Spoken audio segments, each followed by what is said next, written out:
Chers amis, bonjour. Nous allons, Bezrat Hashem, commencer une série sur les Pirkei Avot. Reste là, assis-toi là. D'accord? Maintenant, je me permets de prendre pour base, d'accord, mon livre, et on va essayer d'être rapide, court et efficace. D'accord? On ne va pas trop s'allonger dans l'introduction. Donc rapidement, faisons une introduction.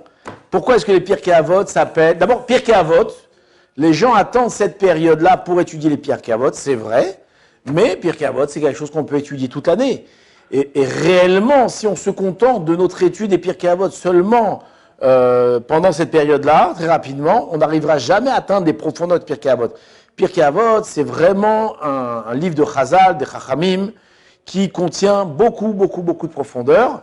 Et on est invité toute l'année à étudier les Pirkei Avot. Très intéressant, très intéressant.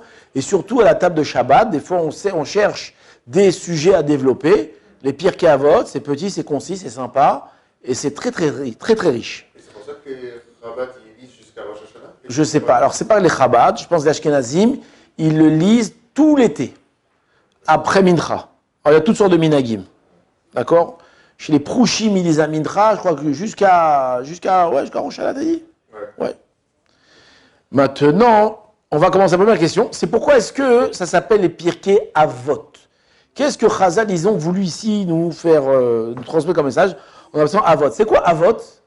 Avot, c'est les pères. Alors, il y a plusieurs explications. C'est quoi les pères? Quand on parle d'un père, alors il y a le père et il y a ce qui va engendrer. D'accord? Je ne vais pas rentrer dans ce sujet-là. Juste ramener un petit pirouge rapidement. Dans le Me'am Lo'ez, c'est rapporté que pourquoi est-ce qu'ils s'appellent Pirkei Avot? Tout simplement parce que ceux qui les ont transmis, ces enseignements, ce sont qui? Ce sont les Avot. C'est qui les Avot? Alors non, c'est pas Avraham, Yitzhak, Yaakov.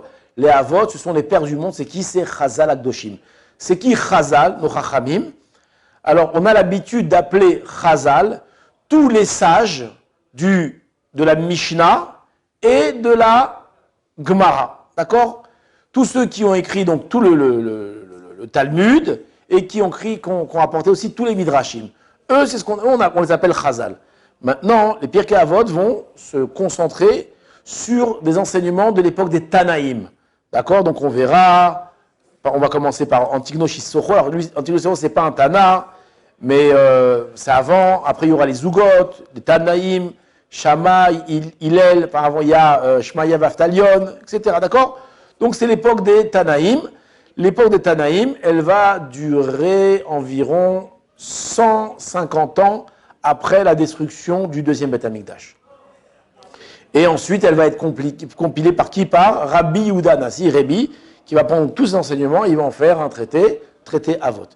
Maintenant, pourquoi est-ce que le titre de ce traité, il est important? Alors, pour introduire, je vais rapporter quelque chose que j'ai déjà rapporté plusieurs fois, mais on ne se lasse pas de l'entendre. Le Gaon de Vilna, dans Michelet, d'accord, Michelet, c'est les proverbes du roi Salomon, il va faire une introduction.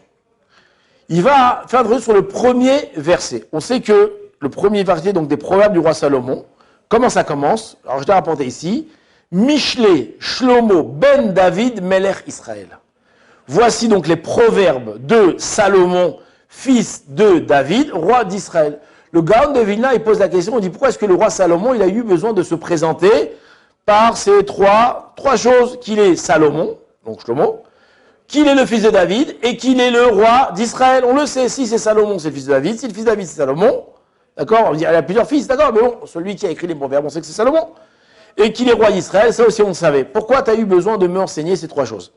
Le Gaon de Vilna, il explique, il dit que Shlomo, il s'adresse à toi. Et il te dit, écoute, maintenant, tu vas lire mes proverbes. D'accord, Michelet, mais c'est traduit par proverbe. Je ne sais pas pourquoi réellement, Michelet. Bon, peut-être c'est ça la traduction littérale en français. Tu vas maintenant lire mes proverbes. Et tu vas certainement, alors c'est moi qui rajoute, je le fais à ma façon, si vous permettez, tu vas lire des choses qui paraissent mignonnes, sympathiques, intelligentes, qui éveillent la réflexion. D'accord? Mais sache, mon ami, que celui qui les a écrits, c'est pas n'importe qui. Pourquoi? Parce qu'on a tendance à ne pas accorder de profondeur à des choses qui paraissent simples. Et il vient te dire, Shlomo, attention, il n'y a rien de simple ici. Quand moi, Shlomo, je vais te parler de sagesse, de chorma, je sais de quoi je parle. Vous savez que Shlomo, lui, il a reçu le titre de l'homme le plus sage de tous les temps. Donc quand moi je te parle de sagesse, je sais de quoi je parle. Donc quand je te dis une parole de sagesse, attends-toi à de la vraie sagesse. Quand je vais te parler de piété, je sais de quoi je parle aussi. Moi je suis le fils de qui? Je suis le fils de David. David, c'est le pieux, le chassid par excellence. Donc la piété, moi je sais ce que c'est. Et quand je vais te parler de la richesse, je vais te parler des femmes, je vais parler de toutes ces choses-là, je sais de quoi je parle. Moi j'étais roi à Jérusalem, roi en Israël. À mon époque, c'était l'époque la plus faste de tous les temps du Ham Israël. Tous les peuples du monde venaient me voir, m'apporter des cadeaux. D'accord, j'étais l'un des rois les plus riches de tous les temps. À mon époque, à l'or qui poussait à Jérusalem, quand je vais te parler des femmes, je sais de quoi je parle. Moi-même, j'ai eu 1000 femmes. Donc, ici, il vient te mettre en garde. Et de ça, de cet enseignement-là du Gaon de Vilna, on va sortir un proverbe. Pas un proverbe. Une citation. Elle n'est pas du Gaon de Vilna, mais c'est ce qu'il sort des paroles du Gaon de Vilna. L'important, ce n'est pas de savoir ce qui est dit, l'important, c'est de savoir qui le dit. Si la personne qui va s'exprimer, c'est un grand personnage, alors on va s'attendre à beaucoup de profondeur. Si la personne qui va parler, c'est un petit rien du tout, alors il peut dire la phrase la plus intelligente ou la plus belle qui paraisse, elle n'est pas forcément, elle n'a pas elle n'a pas de kissouille, comment on dit quand sur ton compte en banque, tu as des... C'est bien, tu as plein de zéros dans ton compte en banque. Quand tu as du crédit. Oui, de l'argent, tu as du crédit. Donc, ce qui est important, rappelez-vous l'expression, ce n'est pas important de savoir ce qui est dit, c'est important de savoir qui le dit. Et donc, c'est exactement ce qui a marqué ici, c'est Pirkei Avot. Ce sont les enseignements, c'est des enseignements de qui? Des pères du monde, c'est qui? De Chazal Akdoshim, qui étaient des grands personnages. Chacun d'entre eux était capable de ressusciter des morts. C'était des gens qui avaient une connaissance qui allait d'un bout à l'autre du monde.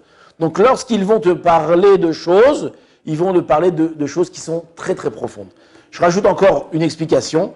On voit dans Baba Kama, il y a la notion de Avot et de Toldot. On voit aussi dans Shabbat Avot et Toldot. Il y a le père et ce qu'il y a qui va engendrer. Les dérivés, exactement. Maintenant, ça c'est au niveau du drash. Il y en a qui expliquent que les paroles de Avot, elles vont aussi avoir des Toldot, des engendrements. Plusieurs façons de comprendre, mais la façon qu'on veut nous expliquer ici, c'est que les termes qui vont être employés, ils vont avoir beaucoup de facettes. Les phrases, les enseignements, ils vont être capables, ils vont avoir plusieurs facettes, on va les expliquer de plusieurs façons. Ça veut dire qu'on ne doit pas se limiter à la première explication ou à une seule facette de ce qui a été écrit, à vote, mais il y a aussi beaucoup de toldot. Et on verra tout au long de l'étude que les mots qui vont être employés, les expressions qui vont être employées, la façon dont les choses vont être dites, vont rapporter encore une multitude d'enseignements. Et c'est pour ça qu'il va faire de Pirkei Avot un livre qui va contenir autant d'enseignements. Donc ça, c'était l'introduction, Bezrat Hashem. Nous commençons bientôt.